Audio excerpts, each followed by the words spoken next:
अस्सलाम वालेकुम लखां दरूदो सलाम नबी आखिर ज़मान अलैहि सलातो वसलाम ते उन्हां दी पाक आल ते।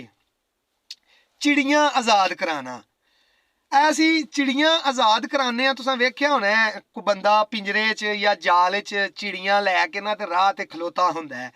आउंदे जांदे राही ओनू को पैसे दे के ना ते चिड़ियां आज़ाद करांदे ने। ਅਸੀਂ ਉਹ ਆਜ਼ਾਦ ਨਹੀਂ ਕਰਾਂਦੇ, ਅਸੀਂ ਅਸਲ ਦੇ ਵਿੱਚ ਉਹ ਚਿੜੀਆਂ ਵੇਚਣ ਵਾਲੇ ਨੂੰ ਤਰਗੀਬ ਦਿੰਦੇ ਆ ਕਿ ਜਿਹੜੀਆਂ ਆਜ਼ਾਦ ਨੇ ਉਹ ਵੀ ਫੜ ਕੇ ਲਿਆ।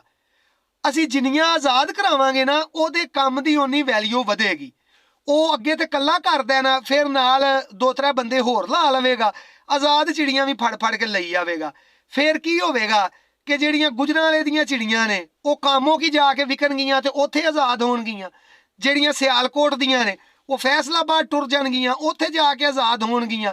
ਜਿਹੜੀਆਂ ਵਜ਼ੀਰਾਬਾਦੋਂ ਫੜੀਆਂ ਨੇ ਉਹ ਲਾਹੌਰ ਕੱਲਣਗੇ, ਉੱਥੇ ਜਾ ਕੇ ਆਜ਼ਾਦ ਹੋਣਗੀਆਂ। ਉਹ ਅਗਰ ਸ਼ਾਮ ਨੂੰ ਲਾਹੌਰ ਜਾ ਕੇ ਆਜ਼ਾਦ ਹੁੰਦੀ ਹੈ ਵਜ਼ੀਰਾਬਾਦ ਦੀ ਚਿੜੀ, ਉਹ ਕਿੱਥੇ ਜਾਏਗੀ? ਨਾ ਤੇ ਉਹਦਾ ਕੋਈ ਹੱਲ ਹੈ, ਪਿੱਛੇ ਬੱਚੇ ਉਹਦੇ ਉਹ ਚੋਗਾ ਲੈਣ ਗਈ ਹੈ ਤੇ ਉਹਨੂੰ ਉਡੀਕਦੇ ਨੇ ਪੈ, ਉਹ ਕਿਵੇਂ ਉਹਨਾਂ ਤੱਕ ਪਹੁੰਚੇਗੀ? ਸਾਨੂੰ ਥੋੜਾ ਜਿਹਾ ਸੋਚਣਾ ਚਾਹੀਦਾ ਕਿ ਯਾਰ ਇਹ ਰਹਿਣ ਦਈਏ, ਬੰਦ ਕਰ ਦਈਏ। 2-4 ਦਿਨ ਹਫਤਾ ਅਸੀਂ ਨਾ ਲੈ ਕੇ ਆਜ਼ਾਦ ਕਰਾਵਾਂਗੇ ਤੇ ਉਹਦੀ ਮਜਬੂਰੀ ਬਣ ਜਾਏਗੀ, ਉਹ ਆਪੇ ਆਜ਼ਾਦ ਕਰ ਛੜੇਗਾ ਤੇ ਦੂਜੀਆਂ ਨੂੰ ਵੀ ਨਾ ਫੜੇਗਾ। ਇਹ ਮੰਗਣ ਵਾਲਿਆਂ ਦਾ ਹਿਸਾਬ ਹੈ। 15% ਮੰਗਣ ਵਾਲੇ ਪਾਕਿਸਤਾਨ ਦੇ ਵਿੱਚ ਟੋਟਲ ਆਵਾਮ ਜਿਹੜੀ ਹੈ ਨਾ ਉਹਦੇ ਚੋਂ 15% ਲੋਕ ਪੇਸ਼ਾਵਰ ਮੰਗਤੇ ਨੇ। ਇਹ ਸਾਡੀ ਵਜ੍ਹਾ ਤੋਂ ਬਣੇ ਨੇ। ਜਿਹੜਾ ਹੁੰਦਾ ਐ ਦਈਵੇਂ ਅੱਲਾ ਦੇ ਨਾਂ ਤੇ ਅਸੀਂ ਉਹਨੂੰ 10 20 50 ਕੱਢ ਕੇ ਤੇ ਫੜਾ ਦਿੰਦੇ ਆ। ਇਹ ਸੌਖਾ ਕੰਮ ਹੈ। ਉਹਨਾਂ ਨੂੰ ਇਹ ਲੱਗਦਾ ਹੈ ਕਿ ਨਾ ਕੋਈ ਚੁੱਕ ਧਰ ਨਾ ਕੋਈ ਭਾਰਾ ਕੰਮ, ਆ ਬੜਾ ਸੌਖਾ ਜਿਹਾ ਵੇ ਮੰਗ ਕੇ ਚਲੋ। ਅਸੀਂ ਆਪ ਇਹਨਾਂ ਨੂੰ ਇਸ ਪਾਸੇ ਲਾਇਆ।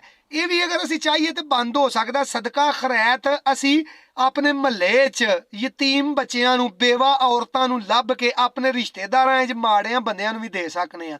ਇਹਨਾਂ ਨੂੰ ਦੇਣਾ ਕੋਈ ਜ਼ਰੂਰੀ ਨਹੀਂ। ਇਹਨਾਂ ਦੀ ਸਾਨੂੰ ਨਹੀਂ ਪੁੱਛ ਹੋਣੀ, ਅਗਲੇ ਜਹਾਨ ਜਾ ਕੇ ਸਾਨੂੰ ਰਿਸ਼ਤੇਦਾਰਾਂ ਦੀ ਤੇ ਆਪਣੇ ਮਹੱਲੇਦਾਰਾਂ ਦੇ ਬਾਰੇ ਪੁੱਛ ਹੋਣੀ ਹੈ।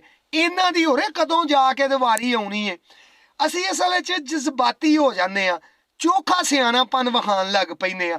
ਇੰਝ ਹੀ ਕਿ ਜਿਵੇਂ ਉਹ ਦੋ ਬੇਲੀ ਕਿਤੇ ਬੈਠੇ ਸਨ, ਇੱਕ ਜਿਹੜਾ ਉਹ ਆਂਦਾ ਯਾਰ ਆ ਵੇਖ ਕਿੱਡੀ ਅਜੀਬ ਗੱਲ ਏ, ਆਂਡੇ ਦੇ ਵਿੱਚੋਂ ਚੂਚਾ ਬਾਹਰ ਆ ਜਾਂਦਾ ਭੱਜਦਾ।